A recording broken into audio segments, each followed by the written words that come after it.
If the total charge enclosed by a surface is zero, does it imply that electric field everywhere on the surface is zero? ये पहला question है। अगर total charge surface में तो zero है, देखिए अगर सरफेस के अंदर चार्ज ही नहीं रखा तो इलेक्ट्रिक फील्ड नहीं है। ऑलवेज वर्ड आया है इसमें, ठीक है। क्या कोई भी संभावना हो सकती है? तो हम एक संभावना क्रिएट करते हैं। हमने एक प्लस क्यू ले लिया,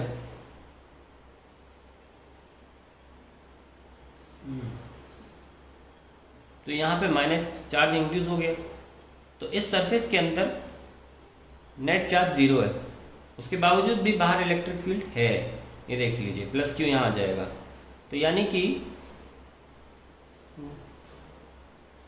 बाहरी दुनिया शील्ड नहीं हो पाती है। बाहरी दुनिया अंदर के चार्ज से कभी शील्ड नहीं होती, ध्यान रखना इस बात को। तो इसका आंसर है no. If the total charge enclosed by a surface is zero, does it imply that electric field everywhere on surface is zero?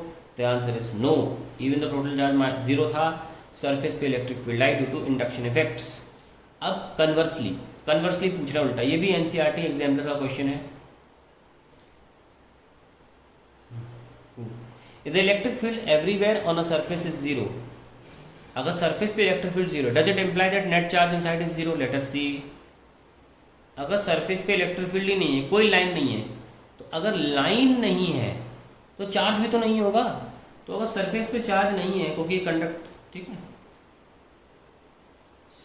Surface ले लिया हमने, इसमें ऐसा कुछ कंडक्टर लिखा नहीं है, उस फर्क नहीं पड़ता। कंडक्टर नहीं होगा तो जितना प्लस क्यू है उतना ही माइनस क्यू नहीं आएगा, लेकिन उससे कम तो आएगा तो, लेकिन बाहर भी कम आएगा। सपोज यहाँ पे अगर क्यू है, यहाँ पे जो हम इंड्यूस लिख देते हैं, तो ये क्यू आई जो है वो लेस देन क्यू है, फिर भी है तो इलेक्ट्रिक फील्ड तो होगी। तो कंडक्टर नहीं बोला है, सिर्फ सरफेस बोला है, उससे कोई फर्क नहीं पड़ता। The answer will remain the same.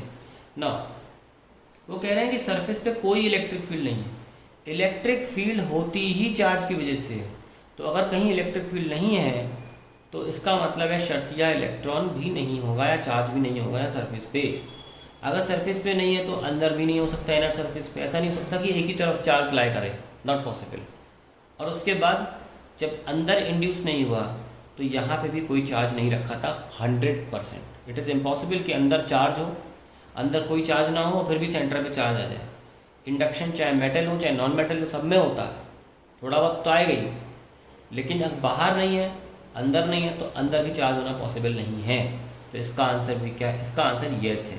क्या पूछा है? If electric field on a surface is zero, does it imply that net charge inside surface is zero? ये येस है, ये सच बात है। यहाँ तो चार्ज ही नहीं है, ठीक है। और सरफेस इज जीरो के बाद एक बार ये भी कर सकते हैं कि हमने मान लीजिए अर्थ कर दिया। अभी अर्थिंग के कॉन्सेप्ट के हिसाब से नहीं सोचा यहाँ पे हमने। अर्थ करने पर भी सरफेस पर कोई इलेक्ट्रिक फील्ड नहीं होगी, ठीक है। तो क्या होगा कि ये भले हमने प्लस क्यू चार्ज रख दिया, तो तब संभावना ये हो सकती है कि अंदर माइनस हो और बाहर प्लस ना हो, क्योंकि प्लस वाले सारे चार्जेस को अर्थ के चार्जेस ने न्यूट्रलाइज कर दिया। लेकिन अब अंदर नेट चार्ज देखोगे क्यू और इनर सरफेस में माइनस क्यू, तो नेट चार्ज जीरो आ रहा है। तो अगर बाहर इलेक्ट्रिक फील्ड जीरो है तो ये सच है कि अंदर नेट चार्ज जीरो होगा।